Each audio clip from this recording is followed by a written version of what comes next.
the story of King Puranjana drawn from the Srimad Bhagavatam, 4th canto, as explained by Srila Prabhupada. The story of King Puranjana, an allegory of the conditioned soul, the search for happiness. There was once a king named Puranjana. His name means one who enjoys within a body.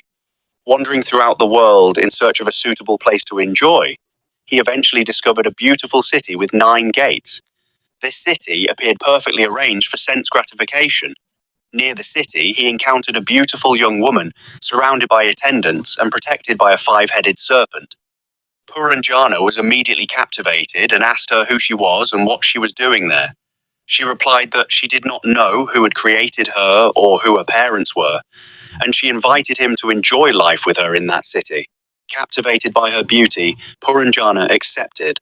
The meaning of the allegory. Narada Muni later explains the symbolism. King Puranjana represents the individual soul, the jiva. The city with 9 gates represents the human body. The 9 gates are the 2 eyes, 2 ears, 2 nostrils, the mouth, the anus, and the genitals. The beautiful woman represents intelligence, buddhi. The 5-headed serpent represents the 5 vital airs, the prana. The attendants represent the senses.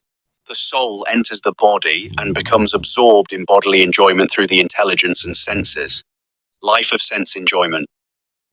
Puranjana became completely attached to his wife. When she laughed, he laughed. When she cried, he cried. When she ate, he ate. When she slept, he slept. His entire existence revolved around pleasing her. Together, they produced many sons and daughters, representing countless material desires, and activity is born of that entanglement. Although the king had originally been independent, he became gradually and completely controlled by bodily identification and family attachment. The hunting excursion. One day, Puranjana went hunting and killed many innocent animals unnecessarily. This symbolizes the sinful actions performed under the influence of passion and ignorance. Returning home exhausted, he found his wife displeased because he had neglected her. He begged forgiveness and again became absorbed in family life. Thus many years passed, old age arrives. Time eventually attacked Puranjana's city. A powerful being named Kandavega, accompanied by 360 male and 360 female Gandharvas, continually assaulted the city. These represent the days and nights that steadily consume one's lifespan. The 5-headed serpent fought bravely to defend the city, just as the life air struggles to maintain the body. But time cannot be defeated. Old age arrived in the form of Kalakanya. No one wished to accept her. But she eventually joined forces with Yavanaraja, who represents death, and together they invaded the city. Death of Puranjana. As death approached, Puranjana became overwhelmed with anxiety. Instead of remembering the Supreme Lord, he thought only of his wife and family. Because his consciousness was absorbed in his wife at the moment of death, he took his next birth as a woman, the daughter of the king of Vidarbha. This illustrates precisely the teaching of Bhagavad Gita, chapter 8, verse 6. Whatever state of being one remembers when he quits his body, that state he will attain without fail. Birth as Princess Vaidarbhi. In her next life, Puranjana became Princess Vaidarbhi and married the great king Malayadvaja. Unlike her previous life, this association gradually elevated her spiritually. After many years, King Malayadvaja renounced worldly life and engaged in deep devotional meditation.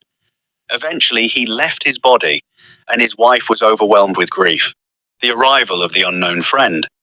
At that moment, a mysterious Brahmana appeared and reminded her, "You are not this body. I am your old friend. This friend is called Avijnata, the unknown one." He explained that they had once lived together like 2 swans in a beautiful lake. One swan is the individual soul. The other is the super soul, the Paramatma, Krishna present within the heart. The soul had left the company of the Lord to enjoy separately in the material world, and had therefore become entangled in repeated birth and death. The great lesson, Narada Muni, revealed that the entire story is symbolic. Its central teachings are these. The body is temporary, the soul is eternal.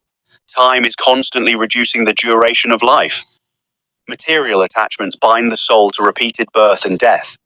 The consciousness at the moment of death determines the next destination. The super soul accompanies the living entity in every body as the eternal friend and well-wisher. Real happiness is found not in sense gratification, but in devotional service to Krishna. By hearing, chanting, and remembering Krishna, one becomes free from material entanglement and returns to the spiritual world. Srila Prabhupada explains that King Puranjana's story is the story of every conditioned soul. The soul forgets Krishna, identifies with the body, becomes entangled in family life, wealth, prestige, and desires, and repeatedly accepts new bodies, life after life. The solution is to revive one's forgotten relationship with Krishna through pure devotional service and the chanting of the holy names Hare Krishna, Krishna Krishna, Hare Hare, Hare Rama, Rama Rama, Hare Hare.